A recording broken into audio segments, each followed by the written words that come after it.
Central Bank of Nigeria says the fiscal cliff is a major source of concern to the global economy, given the recession in Europe. The Apex Bank affirms that there are serious concerns about the global economic environment. However, if progress is made on the fiscal and structural sides, concerns will be less. We've got mixed price signals. One of the major issues that's come out of October numbers, obviously, is the uptick in both headline and food inflation. But what is interesting in food is that this wasn't coming from one or two products, especially in the farm produce index. It was very broad-based, which would suggest broad-based underlying food inflation. And this is, of course, combined with imported food inflation. So the food index is likely to continue to exert pressure. Now, early in the year, we think there will be lower headline figures, but a significant part of that would be a result of high base effects, because early this year we had the sharp increase in inflation because of fuel subsidy removal. So without a similar shock at the beginning of the year, we should expect lower headline numbers and lower numbers across the board. But in general, we think we're likely to make our single-digit implicit target sometime during the course of 2013. The National Bureau of Statistics has noted that the full impact of the floods will be felt in the fourth quarter of this year and the first quarter of next year. However, the Bureau also noted that the impact is likely to be less severe than initially feared. Now, does the MPC anticipate an uptick in food imports and the resultant increase in fixed spending on food imports in first quarter of 2013? No, we haven't yet seen the full impact of the floods.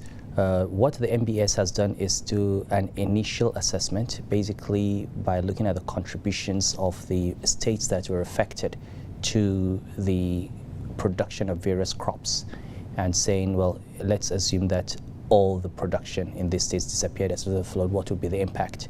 And that's severe. You've got a number as high as 70 or 80% of total rice production, for example, affected. But those assumptions are extreme. The floods did not, across the board, affect agricultural land. They were not pervasive across all regions.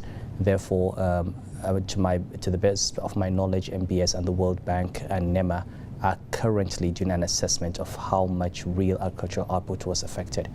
The President has announced that there will be a release from the strategic reserves to augment some of the grain shortages. I really don't think there's going to be a major increase in importation. I don't think so. I think there will be an impact on prices, but that is something that we should be able to control going forward. We've seen a significant inflow of foreign portfolio investment into our bond market this year. Considering the fall resultant in bond yields, does the MPC expect a similar quantum of investments in our bond market next year? Well, you know, we had the listing in the JP Morgan index, and the Barclays Capital now wants to list us, and I believe Morgan Stanley has also indicated that they will, or they're considering.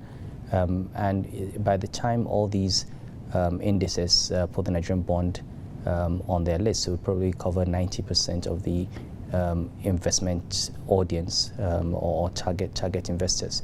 Now,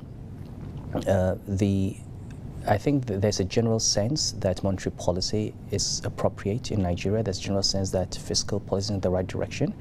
There is general sense that the progress made on power, on agriculture, moved the economy in the right direction. There will be concerns, and there are concerns about security. There are concerns about corruption and governance. And it's extremely important that we do something as a government to address those concerns by showing a firm commitment to deal with issues around corruption and governance and transparency and issues that threaten national security.